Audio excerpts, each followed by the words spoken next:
রাজশাহীর বিভিন্ন উপজেলায় ব্যাপক হারে চাষ হচ্ছে স্ট্রবেরির। ভালো ফলন ও দাম পেয়ে চাষিদের মুখে হাসি ফুটেছে। কর্মসংস্থানের পাশাপাশি ভালো পারিশ্রমিক, শ্রমিকদের ঘরেও সুখ এনেছে স্ট্রবেরি। ঢাকার বাজারে লাল টকটকে রঙের লোভনীয় এই ফলের চাহিদা বেশ। 2009 সালে 1 বিঘা জমিতে স্ট্রবেরি আবাদ করেছিলেন পবা উপজেলার তাজেমুল ইসলাম। এবার তিনি আবাদ করেছেন 11 বিঘা জমিতে। তার এই আবাদই বলে দেয় স্ট্রবেরির সাফল্য কতটা। প্রতি বিঘা জমিতে স্ট্রবেরি আবাদে খরচ হয় 1 লাখ টাকা।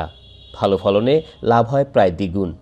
লাভজনক এই ফসল চাষে কৃষকদের আর্থিক সহযোগিতার পাশাপাশি বাজারজাত ও সংরক্ষণের ব্যবস্থা করতে পারলে সারা দেশে ব্যাপক হারে স্ট্রবেরি চাষ বাড়ানো সম্ভব বলে মনে করছেন চাষিরা। বললাম যে 1 বিঘা স্ট্রবেরি করলে পারে যদি ঠিকমতো ফলন হয় বা মার্কেটিং যদি করতে পারেন 200 টাকা 150 টাকা কেজিও যদি বাজারে যদি থাকে তাহলে 1 বিঘা মাটি থেকে মোটামুটি 50,000 1 লাখ টাকা আপনি মোটামুটি লাভ করতে পারবেন আর কি সম্ভব। এলাকায় আগে কাজ ছিল না, এখন স্ট্রবেরি বাগানে কর্মসংস্থান হয়েছে অনেকের।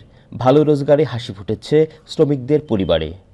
আমার জন্মের পর থেকে আমি 10 টাকা হাজারের ইট বলছি, খাটনি দৃষ্টে পয়সা আমাদের হতো না, তারপর আমাদেরকে করতে হতো, যেহেতু পেট চালাইতে হবে ওই হিসাবে আমাদেরকে খাটতে হতো।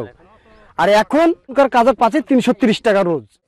লোভনীয় পুষ্টিকর ফল, তাই স্থানীয় শিশু কিশোরদের মাঝেও এর চাহিদা অনেক। স্ট্রবেরি ফলটা খুব সুন্দর, আমরা এই ফল খেয়ে থাকি, সবাই আমরা এই ফল খেয়ে থাকি। আমরা স্কুলে জেনেছি যে এই স্ট্রবেরি ফলে অনেক ভিটামিন আছে ও পুষ্টিকর। কৃষকরা বলছেন বাজারে প্রচলিত বিভিন্ন কোম্পানির উৎপাদিত খাদ্য সামগ্রীতে স্ট্রবেরি ফ্লেভার থাকলেও কোনো কোম্পানি তাদের কাছ থেকে স্ট্রবেরি কেনে না।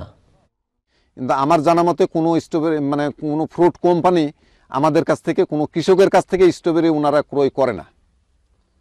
আমরা মোটামুটি যোগাযোগও করছি, কিন্তু ওনারা মোটামুটি নেওয়ার জন্য সেরকম কোনো আগ্রহ প্রকাশ করেনি।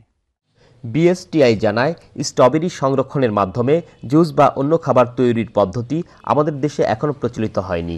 খাবার উৎপাদনকারী কোম্পানিগুলো বিদেশ থেকে স্ট্রবেরি ফ্লেভার এনে ব্যবহার করছে। তবে এখন দেশে উৎপন্ন স্ট্রবেরি সংরক্ষণের মাধ্যমে জুস বা অন্য খাবার তৈরিতে কোম্পানিগুলো এগিয়ে আসলে দেশের অর্থ সাশ্রয় সহ কৃষকরা উপকৃত হবেন।